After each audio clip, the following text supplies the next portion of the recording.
what my experience has been over the last few months, 3, 4, since it started.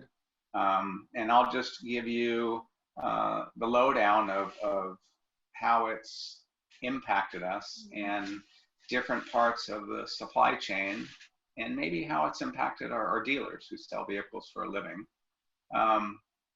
So when the pandemic originally hit, it's hard to imagine what was going through people's minds, and still today. It's you have people who are really on, at the extreme on high alert, and you have people who still don't think it exists, and then you have the median in between.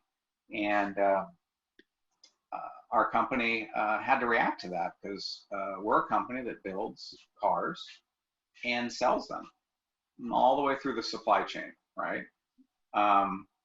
So when that happens and people lose jobs and people get sick and businesses still have to go, some businesses shut down and other businesses are considered essential. So the automotive industry, from a service side, definitely essential. From a sales side, maybe a little bit essential because people still need cars. So they have to get maybe from point A to point B, depending on what their situation is. The world was shaken up. Sales went way down, which is to be expected. People lost jobs,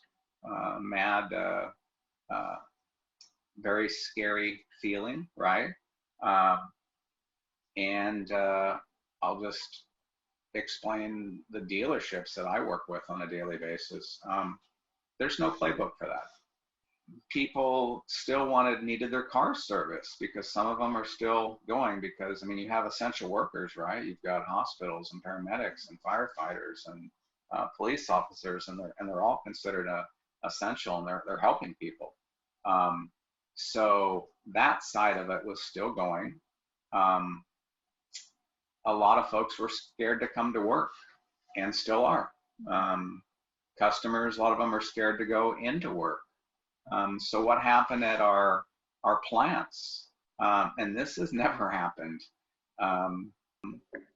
some of our dealers laid employees off.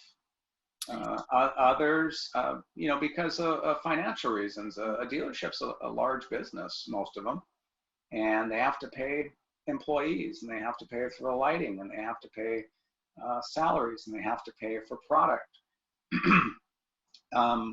Some of them chose a different path. They took pay cuts, and they said, you know what, we will do rotational schedules because we're not as busy, and we won't be as busy.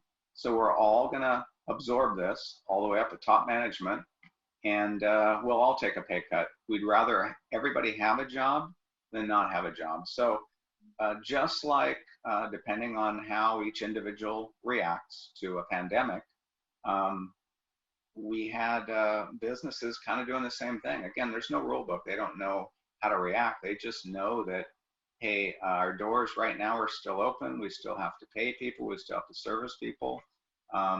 There were people that came in the dealerships and are saying, how are you still open? And so they'll call local law enforcement on them. Wow. Local law enforcement would actually come in and say, are you running a full staff? And most of our dealers are like, no, we're reduced staff, reduced hours. We're wearing masks. We're sanitizing the building on a regular basis. A lot of the dealers had bought machines to, spray customers' cars, new cars. They social distance. They're putting plexiglass up. And again, there's no rule book for this, right? They're reacting to CDC guidelines and trying to do the right thing, and still trying to help customers with needs. And about that time, Toyota, basically, because of everything that's going on, like everywhere, the pandemic's hitting and people are getting sick.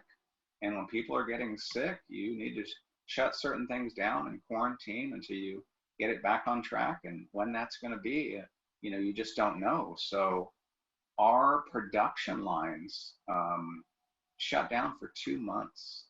Now, imagine, and this is like in the LA region, we distribute 7,500 to 15,000 vehicles every 2 weeks to all our dealers, and it gets divvied up depending on how big of a dealer you are and how fast you move the metal and what you sell. They call them travel days, how fast, you know, you earn vehicles based on an allocation system. And so it's fair. And basically, you shut production down for 2 months and there's nothing coming. So we were, you know, the vehicles that we're allocating to our dealers are usually a month to 3 months out, usually a month to 2.5 months. And knowing that, we'd have conversations with dealers and said, hey, I would recommend that you take all of the vehicles that are allocated to you. And because what's going to happen with production being shut down 2-3 months out, you're not going to have any cars on your lot. But the gamble that we didn't want to fall into is here we are, you know, 3 months out, 6 months out, like we are now. Most of the dealers listened. There were a few that didn't. And now they're the dealers that might be screaming and saying, hey, we need some help. But again, everybody reacts differently, right? Everybody had different things going on. Some of our dealers did shut down for a certain period of time. Some of our dealers shut down the sales side and left the service side going because people were still servicing vehicles. It was, I don't want to say a rude awakening, but it was interesting, and every day was a different day. So some of the folks we were dealing with were very reasonable about it, and others, and I can't blame them, weren't, because they, you know, you don't know the unknown. So mad panic had struck, but we told them, hey, we're like we've always been. We're in this for the long haul, and from what we're seeing, here's our projections, and we don't have a crystal ball, so we don't know what's going to happen, but we do know that you're still going to be selling cars, and I think that's going to grow, and it has, where they're getting closer back to normal, because there was a time when we almost came to a halt. We're, you know, moving along pretty fast again, and so there's things that we've never done before that we're doing now. Internet sales. We'd all of the OEMs, original equipment manufacturers, had complained that internet sales didn't take off like they thought it would, and certain folks are better at it than others. And it's really interesting that when the pandemic hits, people still might want to buy cars, but they don't want to come to the dealership. Right. So you have to figure out a way to bring that car to their house. You have to figure out a way to have virtual tours, and, you know, like we're on now, a Zoom meeting where we use Microsoft Teams, and you can do the whole experience online. Somebody can deliver that vehicle to your front door, then get you to sign the paperwork and everything. And if you talk to most of our dealers who've done that and are doing that, because of being in a pandemic, it's forced them to get better at where they should have been in the first place. Their websites, those were some of the conversations we've had in the last few days with some of my dealers. Hey, I go onto your website and I don't even know if you're COVID compliant or not. Well, sure you are. If you look at it, you know, and you stay on there for 15 seconds, something will pop up. And I said, well, what makes you think I'm going to stay on there for 15 seconds, right? I would think that as soon as I got onto your website, I would see something and I would feel safe, right? People are wearing masks, people are social distancing, you're wiping tables down, you're cleaning vehicles, you have plexiglass, your seating is arranged minimum of 6 feet apart or further. You know, all these amenities that have become standard during the pandemic. And you'd be amazed at some of the folks, businesses that I see that I go into that just ignore that. It seems trifling, but it kind of sends the wrong message. So then that message is, well, hey, you know, I know you're working on my car out there and you tell me that people are wearing masks, but are they really?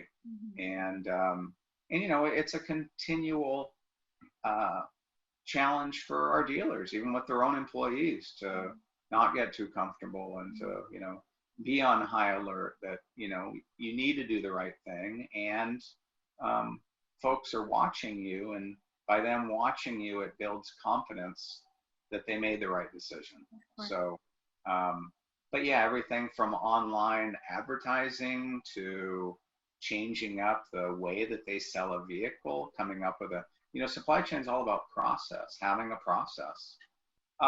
We've all learned a lot of flexibility and open-mindedness, still being safe, right? But the whole consideration factor for how a person feels, if a person doesn't trust the business they're doing business with, they're probably not going to be doing business with them again.